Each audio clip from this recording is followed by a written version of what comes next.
My lovely students, welcome to Mathological. In this session, we'll be discussing questions on spheres and hemispheres from 3D mensuration. Start करते हैं session को. And if you're not already subscribed, so make sure to subscribe to the channel and also join Telegram channel Mathological. So, start करते हैं.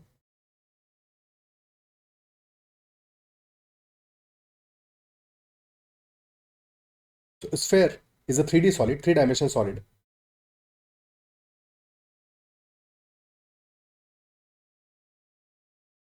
And all points on the surface of a sphere are equidistant from its center. And that distance is defined as radius of sphere. Volume of a sphere is equal to 4/3 times pi r cube. Total surface area और curve surface area, because sphere में पूरा surface curve ही होता है, तो curve surface area और total surface area for a sphere that is equal to 4 pi r square. Okay, and if we cut a sphere into two parts, two equal parts, then we form a hemisphere.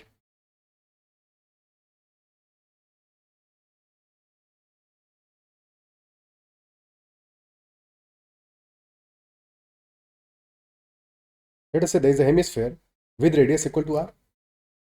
So volume of a hemisphere is half that of the sphere, 2/3 pi r cube. And curved surface area is also half of sphere, that is equal to 2 pi r square. But अगर total surface area की बात करेंगे तो in hemisphere total surface area, curve surface area तो है ही है, additionally we have base area also, and base of hemisphere is a circle. तो total surface area is equal to 2 pi r square plus pi r square and hence equal to 3 pi r square. So in a hemisphere the curved surface area, total surface area are different because of the base area also. Okay, क्या ही clear है? अब अगर हम एक sphere को cut कर रहे हैं in two equal parts, so what we are actually doing is we are cutting it along a plane, isn't it so? And that plane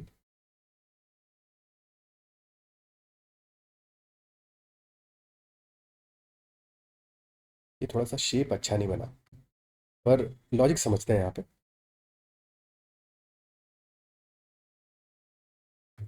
That plane is creating two base areas additionally.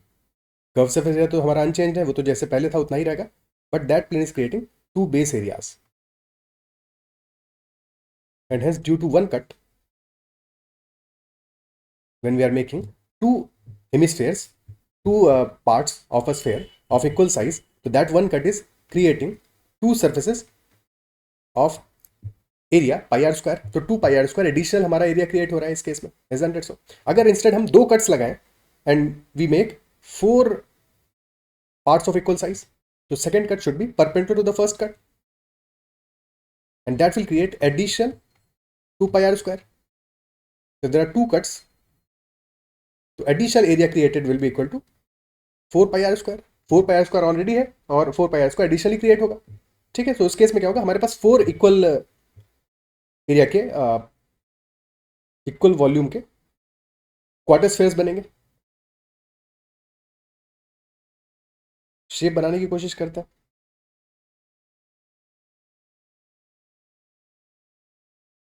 It will be something like this. So curved surface area for a 1/4 of a sphere is equal to 4 pi r square by 4, which is equal to pi r square, and there will be two bases which are semicircles. So हमारा base area क्या आ जाएगा, additionally दो bases होंगे with area pi r square by 2.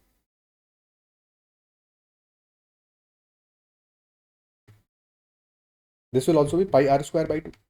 So total surface area of a quarter sphere will be equal to pi r square plus 2 into pi r square by 2, which is equal to 2 pi r square. क्या ये clear है? ठीक है, अब अगर बात कर लेते हैं हम कि there is a hemisphere, cylinder and a cone. with same radius. If there is a cylinder with height equal to r, अगर radius of base is equal to r, तो height is also equal to r in that cylinder, and a cone as well with height equal to r, and then we also have a hemisphere. So there are three shapes. One is a cylinder, one is a hemisphere, and then we have a cone. So what will be the ratio of their volumes? Volume of cylinder will be pi r square h, and since h is also equal to r, so pi r cube हो जाएगा. Volume of hemisphere is 2 by 3 pi r cube, and volume of a cone will be 1 by 3 pi r square into h, but h is also equal to r, so 1 by 3 pi r cube, यानी कि ratio of volumes will be 3:2:1 if height and radius of a cylinder and a hemisphere and a cone is equal. So ratio of volumes will be 3:2:1. क्या clear है? ठीक है, questions करते हैं. Remaining concepts will be understanding in the questions itself. First question, हर एक question take a pause, solve it, then was the solution. If three solid gold spherical beads of radii 6, 8 and 10 cm respectively are melted into one spherical bead, then find the radius of the bead thus formed. तो तीन solid spherical beads हैं हमारी जिनका radii given है 6, 8 and 10 centimetre. उनको melt कर रहे हैं. मेल्ट करने से क्या फर्क नहीं पड़ेगा. If you are melting solids तो volume remains unchanged, volume is constant. So volume को कंपेयर कर लेते हैं. इनिशियली हमारे पास स्फेरिकल बीड्स हैं, बाद में भी हम एक अल्टीमेटली स्फेयर ही फॉर्म कर रहे हैं. तो इनिशियली वॉल्यूम हमें गिवन है, रेडियस गिवन है, वहाँ से वॉल्यूम आ जाएगा. So volume initial will be equal to volume final. Initial volume will 4/3 pi r1 cube plus r2 cube plus r3 cube. तो 4/3 पर कॉमन आ गया, 6 cube plus 8 cube plus 10 cube, and that will be equal to final volume which will 4/3 pi into capital R cube. 4/3 pi gets cancel out on both sides. तो capital R cube will be equal to 6 cube plus 8 cube plus 10 cube, 216 plus 512 plus 1000. Summation आ जाएगा हमारा 728 plus 1000, 1728, and this is equal to R cube. So radius will be equal to cube root of 1728, और 1728 होता है 12 cube, तो हमारा radius will be equal to 12 centimetre. Option B will be the answer. Okay, और क्योंकि हमारा same ही solid था इनिशियली भी और फाइनली भी. इनिशियली भी स्फेयर था, बाद में भी स्फेयर था. स्फेयर सारे के सारे सिमिलर सॉलिड्स ही होते हैं. स्फेयर का volume is always proportional to radius cube, और सेम ही सॉलिड था तो हम डायरेक्टली आर क्यूब में इक्वेशन लिख सकते थे. Initially r1 cube plus r2 cube plus r3 cube that is equal to capital R cube. ठीक है, 4/3 pi in any way cancel out होना था. ठीक है, क्योंकि सेम ही सॉलिड्स है. फिर हाँ, अगर हेमिस्फेयर होता एक तो फिर कहानी बदल जाती वहां पे. Next question, a hemispherical bowl of internal radius 24 cm is filled with liquid to the brim. This liquid is transferred in cylindrical bottles of external radius 7 cm, height 8 cm and thickness 1 cm. To find the number of bottles that can be filled. Again, एक liquid filled up है हमारे hemispherical bowl में. Hemispherical bowl से पता नहीं क्यों पाकिस्तान की याद आती है. So hemispherical bowl of internal radius 24 centimetre that is filled with liquid to the brim. अब ये जो लिक्विड है इसको ट्रांसफर करेंगे हम सिलिंड्रिकल बॉटल्स में, और फिर उसका एक्सटर्नल रेडियस हमें गिवन है. जब भी कोई लिक्विड फिलअप होगा किसी भी बाउल में या किसी भी सिलेंडर में, तो लिक्विड हमारा कहाँ पे फिलअप होगा? Inside that particular bottle. है कि इनसाइड दैट बॉटल हमारा लिक्विड फिलअप होगा, इनसाइड दैट बाउल हमारा लिक्विड फिलअप होगा. तो हेमिस्फेरिकल बाउल के लिए हमें इंटरनल रेडियस गिवन है डायरेक्टली, तो यहाँ पे तो कोई प्रॉब्लम नहीं है. But in case of cylindrical bottles हमें एक्सटर्नल रेडियस गिवन है. तो थिकनेस इंपॉर्टेंट है बिकॉज हमें चाहिए होगा इंटरनल रेडियस, क्योंकि उसके बेसिस पे ही हम वॉल्यूम फाइंड आउट कर पाएंगे, इंटरनल वॉल्यूम, और उसी पे लिक्विड फिलअप होगा. ठीक है, तो हमें हेमिस्फेरिकल बाउल का यानी कि टोटल लिक्विड का वॉल्यूम मिल जाएगा हमें. That will be equal 2/3 pi R cube. तो 2/3 into pi into R cube. R 24 है, तो 24 इंटू 24 इंटू 24. जब भी ये क्वेश्चन करो हमेशा एक बात और ध्यान दो, कभी कभी रेडियस गिवन होगा, कभी कभी डायमीटर गिवन होगा, तो वहाँ पे भी कॉशियस रहना है. तो this is our volume of liquid and this should be equal to total number of bottles जो कि फिलअप करनी है. मान लिया हमने कि n number of bottles fill up होंगी, so n into volume of 1 bottle. And for volume 1 bottle हमें चाहिए क्या? इंटरनल रेडियस चाहिए फॉर सिलेंडर. तो सिलेंडर का external radius that is given is as equal to 7, but thickness हमें given है equal to 1. So internal radius क्या आ जाएगा? That will be equal to small r will be equal to capital R minus thickness, so यानी कि internal radius will be equal to 7 -1 6, तो small are will equal to 7 -1 equal to 6 centimetre, height is equal to 8, और ये हमारा cylinder है तो पाई are square H, तो pi into are is equal to 6 into 6 into height is equal to H. Okay, simplify कर लेते हैं। सो 3 से गया 8 टाइम्स, पाई से पाई तो कैंसिल आउट हो जाएगा, और 8 से 8 भी कैंसिल आउट हो जाएगा, 6 इंटू 6, सो 6 से जाएगा 4 टाइम्स, इस 6 से भी जाएगा 4 टाइम्स, तो 4 into 4 into 2 that is equal to 32, and comes out equal to 32, यानी कि 32 cylindrical bottles can be filled. Option B will be the answer. Okay, basically find the number of maximum bottles that can be filled. Okay, maximum value possible, that is equal to 32. Clear है? Next question. If the surface area of a spherical balloon is increased by 44%, by what percentage does its volume increase? तो surface area increase क्या है हमारा 44% से, spherical balloon है तो surface area, total surface area और curved surface area of a balloon that is equal to 4 pi r square, और increase क्या है 44% से। देखिए अगर इनिशियली दिस वाज 100 तो फाइनली दिस विल बी 144, और total surface area that is proportional to radius square, तो रेडियस स्क्वायर का हमारा रेशियो मिल गया हमें 100:144। ठीक है, अगर पहले r1 स्क्वायर था तो बाद में हो गया 4 pi r2 स्क्वायर, इंक्रीज आया 44% का। सो इनिशियली 100 यूनिट होगा तो बाद में 144 हुआ, तो आर स्क्वायर का रेशियो आ गया 100:144, बिकॉज 4 पाई तो कैंसिल आउट हो जाएगा, तो आर स्क्वायर का रेशियो 100:144 है, रेडियस का रेशियो आ जाएगा यहाँ से square root of 100 is to square root of 144, that is equal to 10:12। अब इसको फर्दर सिंप्लीफाई कर सकते हैं 5:6 में, बट क्योंकि हमें परसेंटेज ही निकालना है फाइनली वॉल्यूम के लिए भी, तो हम 10:12 ही रहने देते हैं, बिकॉज 10 पे कंपेरिजन आसान होगा। So ultimately volume will be proportional to r cube, and r cube का रेशियो हमारा आ जाएगा 10 क्यूब इज टू 12 क्यूब, यानी कि 1000 इज टू 1728, तो 1000 से हमारा 1728 इज 728 मोर, तो in terms of percentage 728 by 1000 that is equal to 72.8%।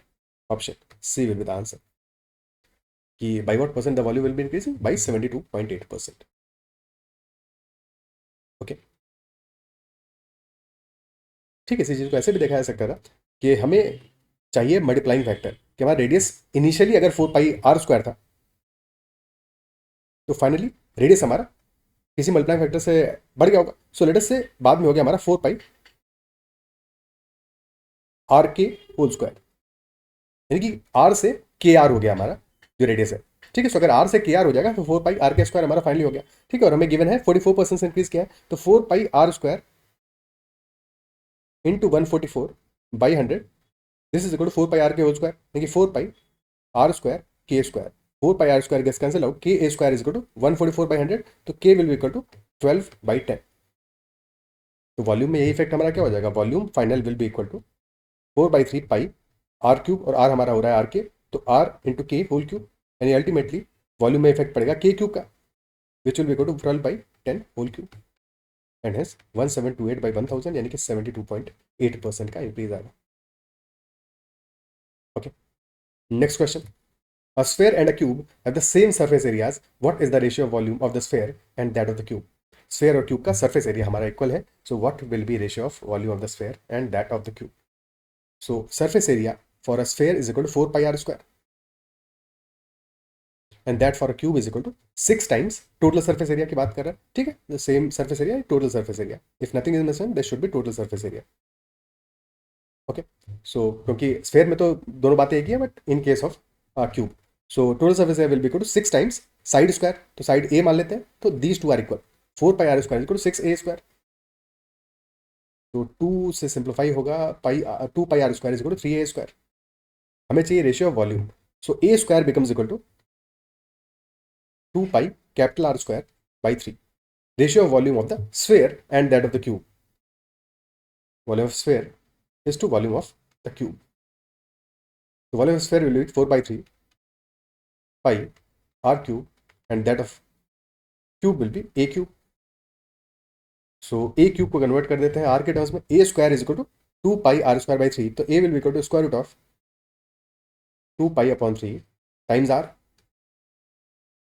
तो 4/3 pi r cube is to a cube, a cube आ जाएगा क्यूब थ्री टाइम, ठीक है, आर क्यूब तो आ ही रहा है, और into 2 pi into square root of 2 पाई/3।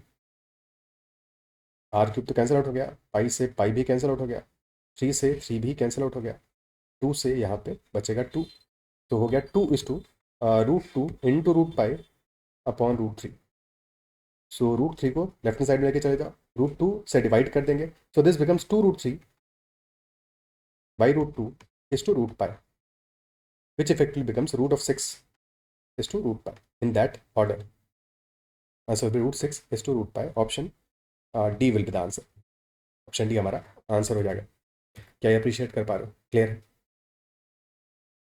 ठीक है, नेक्स्ट क्वेश्चन पे चलते हैं। A sphere of maximum possible volume is cut out from a solid hemisphere. Find the ratio of the volume of the sphere to volume of the remaining solid. तो एक hemisphere में से we are cutting out a sphere of the largest size. So what will be the size of that sphere?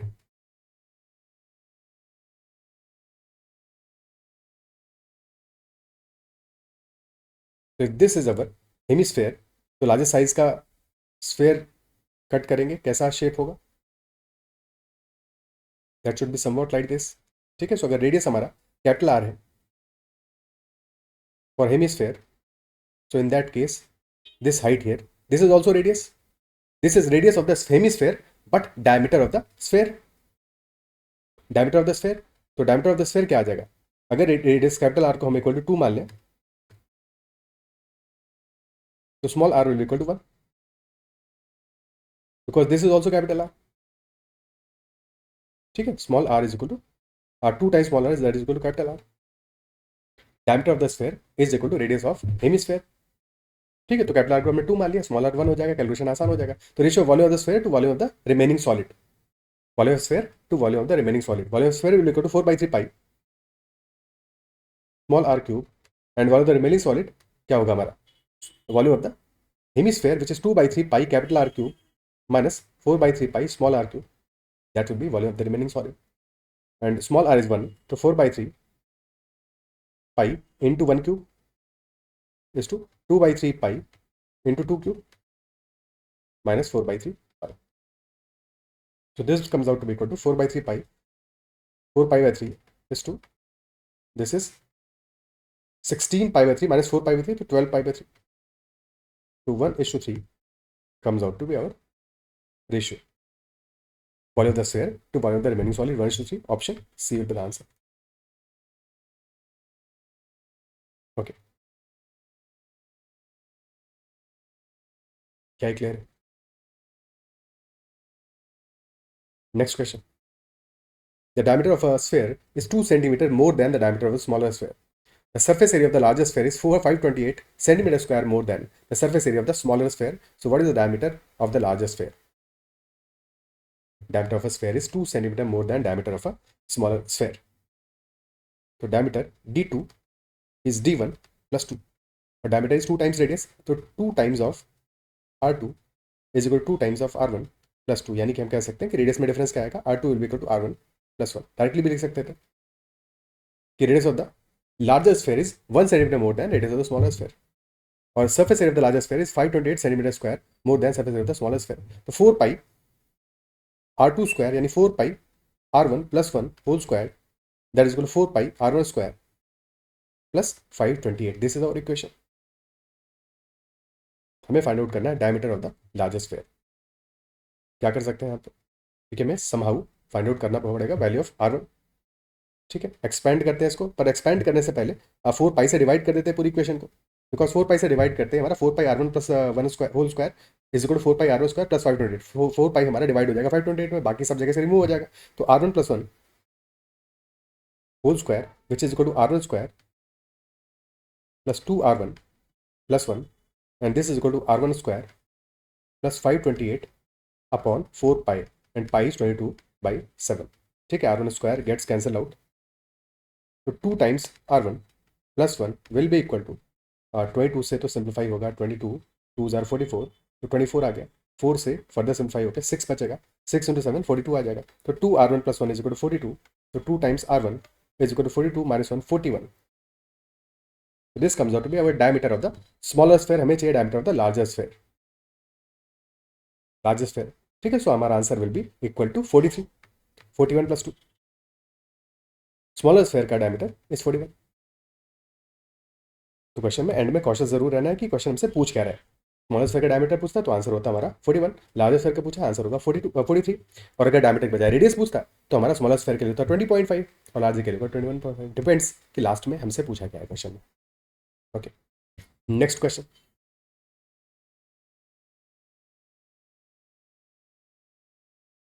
The internal and external diameter of a hollow hemispherical vessel are 24 and 25 centimeter respectively. To find the total surface area of the vessel. Total surface area of the vessel. So there is a hollow hemispherical vessel. Internal or external diameter हमें given है, that is 24 and 25. Diameters given है, radius निकालना पड़ेगा यहाँ से।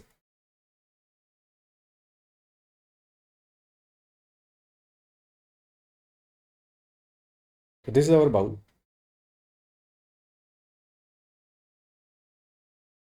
And radius हमारा क्या हो जाएगा? Internal radius will be 12 and external radius will be 12.5. 12.5. We need to find out total surface area. So that will be including all the curved surface areas and also flat surface areas. So in a hemispherical bowl क्या होगा हमारे पास? एक होगा curve surface area, जो outer curve surface area होगा, है कि नहीं? आउटर कर्व सर्फेस एरिया, तो कर्व सर्फेस एरिया होता outer part external plus curve surface area होता internal part plus additionally there will be flat surface area.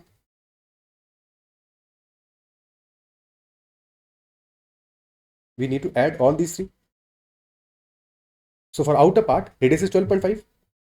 So curve surface area will be equal to 2 pi r square, 2 pi into 12.5 whole square. For internal curve surface area, that will be 2 pi into 12 square. And for flat surface area, दो circles हैं, उनके बीच का area हमें find out करना है, तो pi into capital r square minus small r square, यानी pi into 12.5 square minus 12 square. Calculate करते हैं, तो 2 pi into 12.5 whole square, 12.5 whole square क्या होगा? 12 into 30 13 156.25।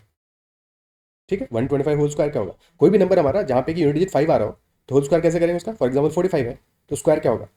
4 into 5 multiply 4 by next number, तो 4 into 5 that is equal 20 and then 5 square is 25, तो 2025।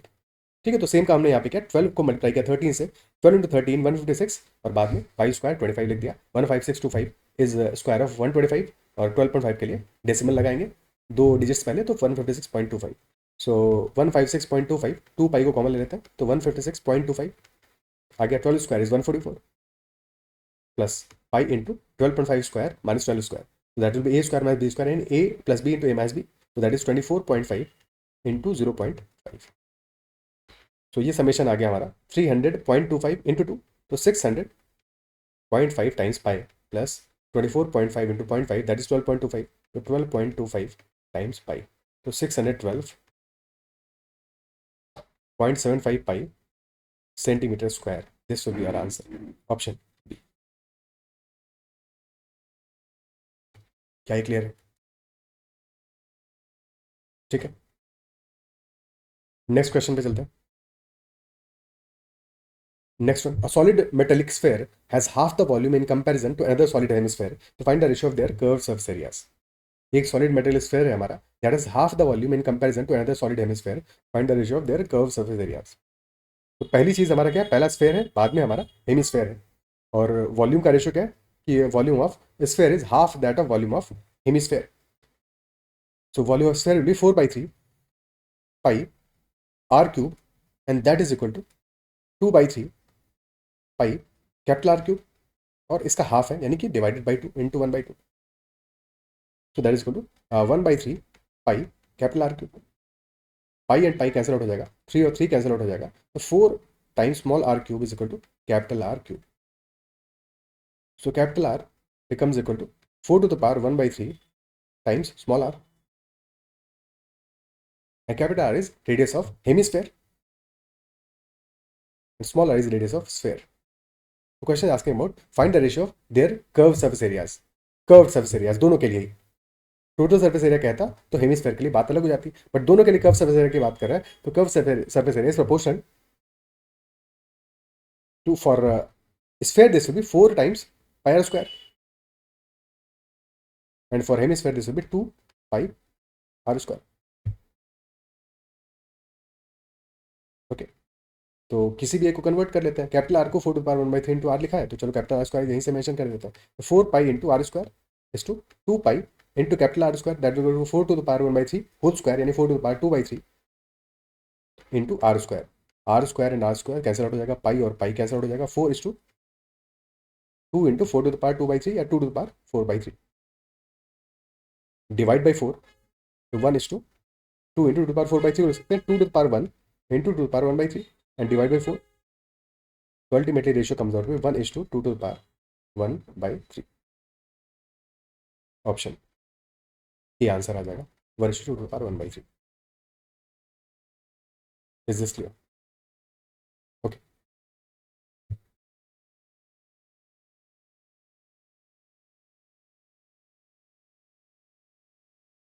ठीक है.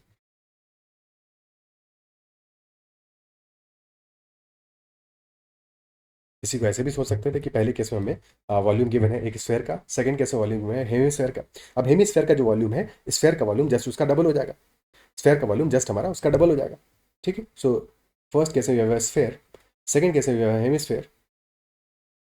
ठीक है, let's say this is sphere number 1, this is hemisphere number 2. अब इसके लिए स्फेयर को देख सकते हैं. ठीक है, तो स्फेयर का वॉल्यूम क्या होगा? अगर हमें क्वेश्चन कह रहा है कि वॉल्यूम ऑफ फर्स्ट स्फेयर और solid metallic sphere is half that of volume in comparison to the another solid hemisphere. तो हेमिस्फेयर का वॉल्यूम अगर हमारा 2 है, तो for a sphere that is equal to 1. तो वॉल्यूम का रेशियो आ रहा है 1:2 का. और अगर 2 हमारा हेमिस्फेयर का वॉल्यूम है, तो for that particular sphere hemisphere का डबल वॉल्यूम होगा, यानी कि वॉल्यूम हो जाएगा 4. तो वॉल्यूम का रेशियो आ रहा है फॉर स्फेयर्स, क्योंकि स्फेयर्स को कंपेयर कर सकते हैं, 1:4 वॉल्यूम का रेशियो आ रहा है फॉर स्फेयर्स. और अगर वॉल्यूम का रेशियो 1:4 आ रहा है, रेडियस का रेशियो क्या होगा? Because volume is proportional to radius cube. तो रेडियस का रेशियो आ जाएगा हमारा cube root of 1 is to cube root of 4, यानी कि 1:4 टू द पावर 1/3. ये आ रहा है रेशियो हमारा रेडियस का.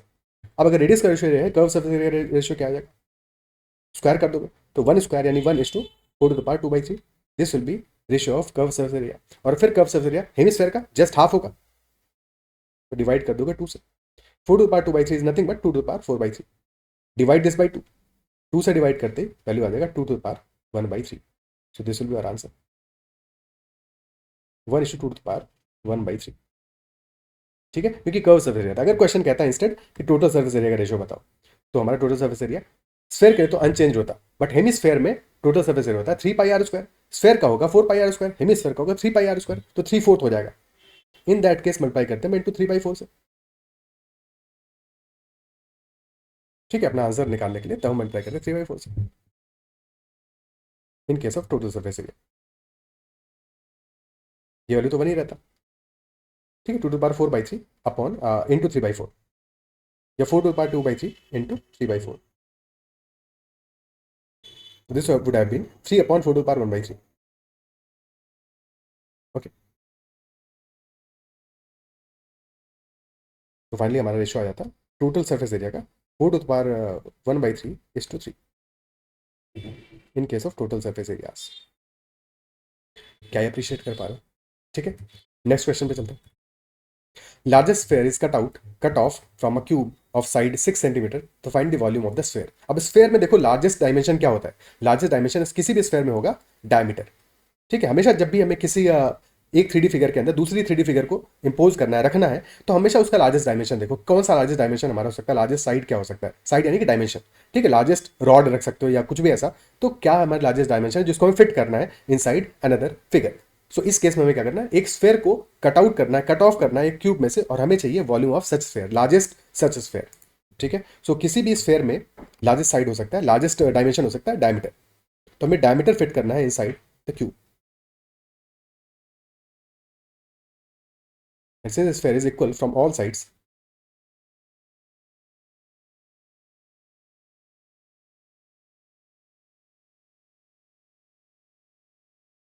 तो सामने से देखेंगे तो this will be something like this.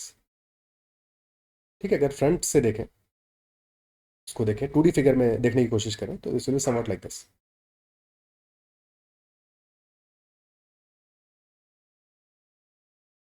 It will touch all the surfaces of the cube.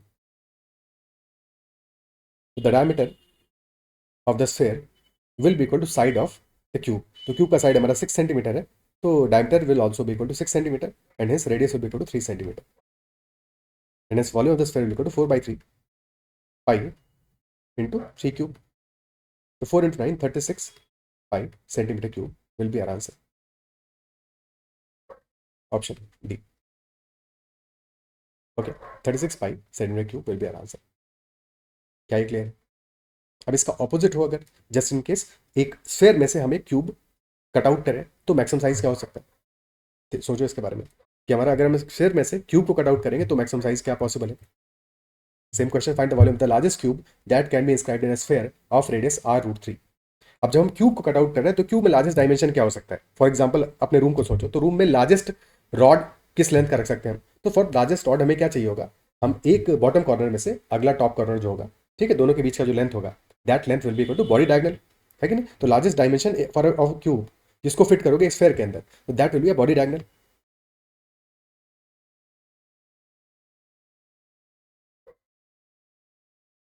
ठीक है, जब हम शेप देखेंगे, अब क्योंकि स्फेयर हमारा एक 3D फिगर है, तो शेप हमारा ऐसा नहीं बनेगा. This will not be the shape. ये शेप नहीं बनेगा हमारा, ठीक है. क्यूब ऐसा बिल्कुल नहीं होगा, इस तरह से फिट नहीं हो जाएगा, बिकॉज लार्जेस्ट साइड फिट नहीं होगा. अगर तुम पूरा एक एक ही डायमेंशन को फिट करने की कोशिश करोगे, ठीक है, अपने रूम के लिए सोचो कि तुम्हारा रूम है, उसके बाहर एक स्फेयर है और जस्ट स्फेयर टच करेगा, तो अगर तुमने इस तरह का शेप बना दिया, ठीक है, तो प्रॉब्लम उसमें क्या होगा कि तुम्हारा बॉडी डायगोनल जो है वो फिट नहीं हो पाएगा. ठीक है, उसको फिट करने की कोशिश करो तो जो तुम्हारा बॉडी डायगोनल है, यानी कि जो लॉन्गेस्ट रॉड तुम रखने वाले हो, वो जो लॉन्गेस्ट रॉड है, that will B fitting the diameter of the sphere. That will fitting the diameter of the sphere. तो एक्चुअल शेप हमारा कुछ अलग तरह का बनेगा, वो बनाते हैं.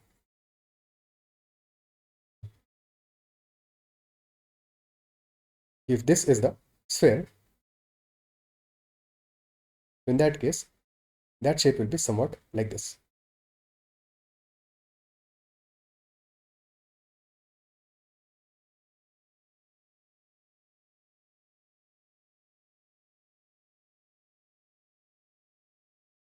अब इस केस में यार, this is our body diagonal.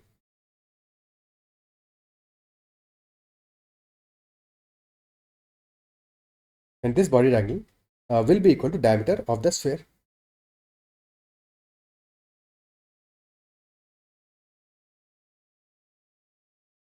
And if all sides are equal to a, तो length of body diagonal is equal to a√3. This should be equal to 2 times radius. और radius हमारा इस स्फेयर का क्या है? r√3 है. तो a√3 is equal to 2r√3, यानी कि a is equal to 2r आ गया. So volume of the largest cube will be equal to a cube, which is equal to 2r whole cube, and hence equal to 8r cube. Option D will be the answer. क्या ये appreciate कर पा रहे हो, समझ पा रहे हो? ठीक है. अब इसको समझने के लिए देखो, थोड़ा सा 3D इमेजिनेशन तो यूज़ करना ही पड़ेगा, और कोई तरीका नहीं है. ओके, क्योंकि अगर तुम वही कोशिश करोगे कि एक particular face of the cube को फिट कराने की कोशिश करोगे पूरे के पूरे स्फेयर में, तो प्रॉब्लम ये होगा, तुम्हारा बॉडी डायगोनल फिर फिट नहीं हो पाएगा, वो बाहर निकल जाएगा. Okay, next question. A sphere of radius 14 centimeter is cut into 8 identical parts by making 3 mutually perpendicular cuts along the coordinate axis. Find the total surface area of one such part. अब तीन cuts हम लगा रहे हैं, ठीक है. एक cut से 2 पार्ट्स में डिस्ट्रीब्यूट किया, फिर दूसरा कट उसके परपेंडिकुलर लगाया, उससे 4 पार्ट्स में डिस्ट्रीब्यूट हुआ, फिर थर्ड कट हमने उसके ही परपेंडिकुलर लगाया, ठीक है. सो दैट हमारा जो स्फेयर है वो 8 इक्वल पार्ट्स में डिस्ट्रीब्यूट हो गया, और हमें फाइंड आउट करना है total surface area of one such part. अब जैसे हम एक कट लगाएंगे, तो एक कट से क्या होगा, क्योंकि ये सारे के सारे कट्स हमारे कहाँ लगेंगे? अलॉन्ग द डायमीटर लगेंगे, ठीक है ना, along the diameter just at the centre, ठीक है, अलॉन्ग द सेंटर लगेंगे. तो ये जो हमारे सारे के सारे कट्स हैं, हर एक कट से हमारा सरफेस एरिया 2 पाई r² से इंक्रीज करेगा. इनिशियली ऑलरेडी हमारे पास स्फेयर का surface area that was equal to 4 pi r², and first cut लगाते ही इंक्रीज किया 2 पाई r² से, 2 बेस एरिया. सेकंड कट लगाते ही फिर इंक्रीज करेगा 2 पाई r² से.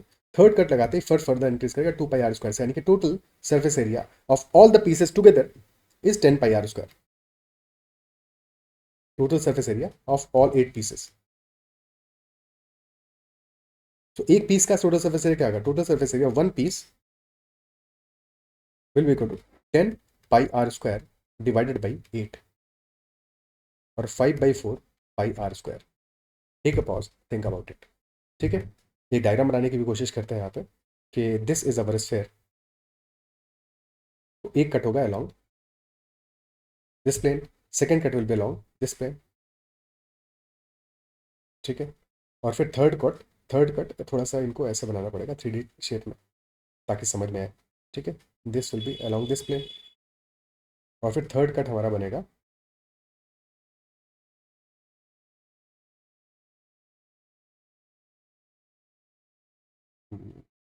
कैसे बना पाएंगे इसको, कुछ इस तरह का प्लेन होगा हमारा,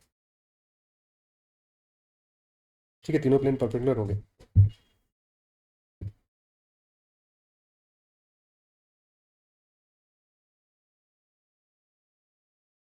ठीक है, एक कट हमने ऐसे कट मारा, सेकंड कट इस तरह से मारा, और फिर थर्ड कट इस तरह से होगा, ठीक है। तो 3 कट्स हमारे लगेंगे।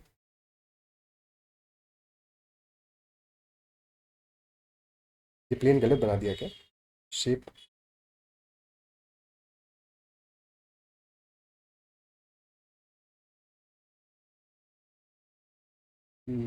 ये कुछ इस तरह का प्लेन बनेगा ताकि तीनों परपेंडिकुलर हो जाए, ठीक है। ऐसा कुछ प्लेन होगा तो 3 प्लेन्स विल बी परपेंडिकुलर, ठीक है। हर एक प्लेन हमारा क्या करेगा, ये 2 pi are square addition create करेगा। तो एक तो इस फेस में क्रिएट हुआ फॉर एग्जाम्पल, सिमिलरली यहाँ पे क्रिएट होंगे।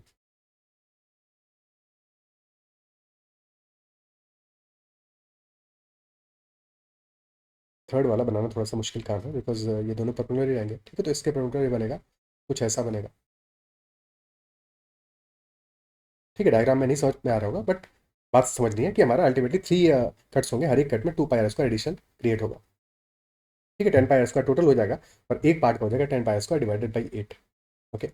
5/4 पाई आर स्क्वायर हमें चाहिए total surface area of one such part. तो 5/4 pi are square will be our answer, यानी 5/4 into 22/7 into r square. R हमारा क्या है, रेडियस है 14, तो इंटू 14 इंटू 14, तो 7 से 2 गया और 4 से बचा 7, तो 7 into 5 into 22, 110 into 7, 770 centimetre square will be our answer. Option D हमारा आंसर हो जाएगा।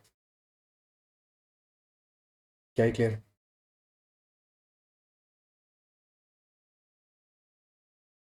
ठीक है,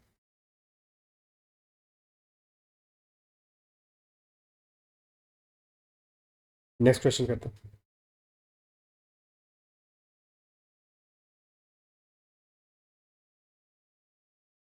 A cylinder of radius 7 centimeter and height 14 centimeters is surmounted by a hemisphere of the same radius. Find the total surface area of the solid if it is melted and recast into a solid cylinder of radius 7 centimeter. Find its new height. तो एक cylinder है हमारा जिसका radius है 7 centimetre, height है 14 centimetre, this surmounted by hemisphere of the same radius, ठीक है। So we have a cylinder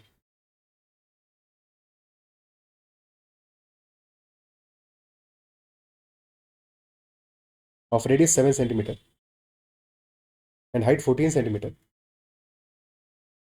This is surmounted by a hemisphere of the same radius. The radius of hemisphere is also equal to 7 only, ठीक है। और फिर height भी हमारा hemisphere का क्या होगा, 7 ही होगा, रेडियस के बराबर ही होगा। So we need to find out total surface area of the solid. Total surface area will be equal to curved surface area of cylinder plus curved surface area of hemisphere, देखिए hemisphere का base तो होगा नहीं, ठीक है। और फिर finally curve surface base area of cylinder, तो 2 pi r h plus 2 pi are square plus pi are square, तो 2 pi r h plus 3 pi are square, 2 pi r h plus 3 pi are square. R हमारा 17 है, H is equal to 14, तो 2 pi into are is 7, H is 14 plus 3 pi are square, तो 3 पाई into 7 okay.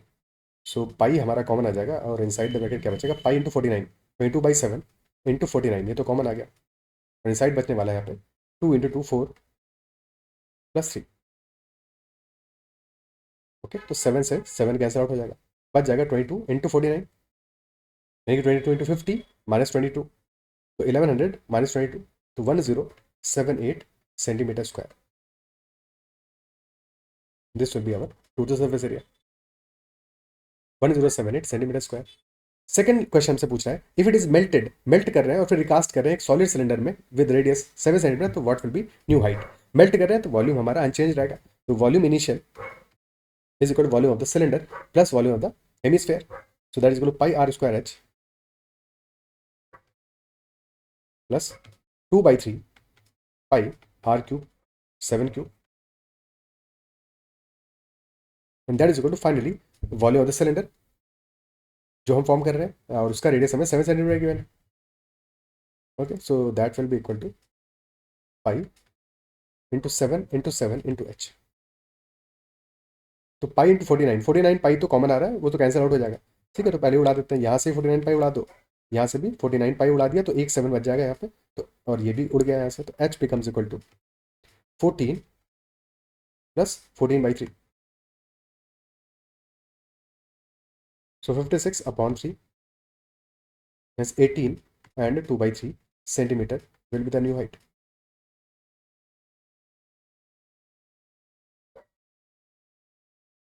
Effectively पुराने और नए cylinder दोनों का radius तो सेम ही है, तो रेडियस पे जो हमारा जो हाइट पे डिफरेंस आएगा वो किस वजह से आएगा, ओनली बिकॉज ऑफ हेमिस्फीयर ही आएगा। इतना ही एडिशन होगा, बिकॉज बाकी तो सिलेंडर हमारा जो नीचे का है पिघला के फिर से उसी रेडियस का बना रहे हो, तो उसका हाइट तो अनचेंज रहेगा, 14 ही रहेगा, बस जो इनिशियल जो इंक्रीज आएगा that will B only because of this part, है कि नहीं। ठीक है, आंसर हमारा 18 एंड 2/3 सेंटीमीटर हो जाएगा। क्या है, क्लियर है? ठीक है, so this is all about this session. I believe जो भी क्वेश्चन हमने डिस्कस किया सारे के सारे क्वेश्चन समझ में आएंगे। किसी भी क्वेश्चन के डाउट रहता है तो कमेंट जरूर मेंशन करना। अगर सेशन पसंद आए तो उसको लाइक जरूर करना है, चैनल को सब्सक्राइब नहीं किया है जरूर से करना है। That is all for this session. Bye bye, take care and keep learning.